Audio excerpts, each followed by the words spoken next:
yang engkau jaga, engkau pertahankan, engkau hidupi seluruh hidup kita. Ketika kita hidupilah itu untuk Tuhan. Dan karena itu ini ayat yang sangat penting. Lakukan semua itu untuk Tuhan dan bukan untuk manusia. Sebab kalau kita lakukan untuk manusia itu, Bapak Mama biasanya punya 1001 motivasi. Saya melakukan ini ke bos saya, misalnya di perusahaannya, supaya bos saya bisa menaikkan gaji.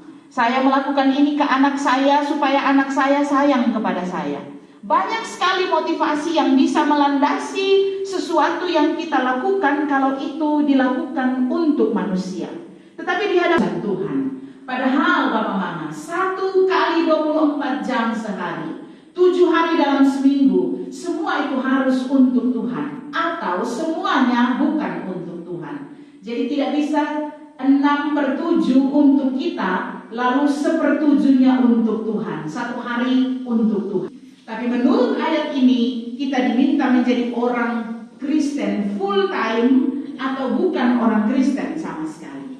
Paulus bicara siapa kita, apa status kita dalam Kristus Yesus. Bagi Paulus, kita ini manusia baru. Kita sudah dibangkitkan dalam Kristus. Hidup kita tersembunyi di dalam Kristus. Dan akibat status yang baru itu, Paulus bicara soal pengudusan kita sebagai orang yang sudah ditebus, yang terus-menerus mengalami tarik-menarik antara saya ini manusia baru, tapi saya ini juga bergumul dengan manusia lama.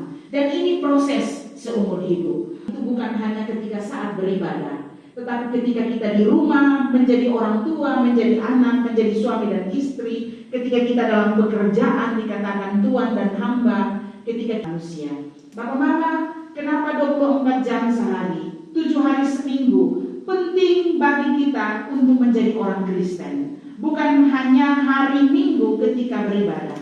Karena salah satu penyakit dalam kehidupan orang percaya itu adalah suka memisahkan hidup manusia yang utuh ini menjadi 2, hitam dan putih. Dan ini keliru. Sebab yang benar adalah hidup ini sepenuhnya untuk Tuhan, atau hidup kita sepenuhnya bukan untuk Tuhan.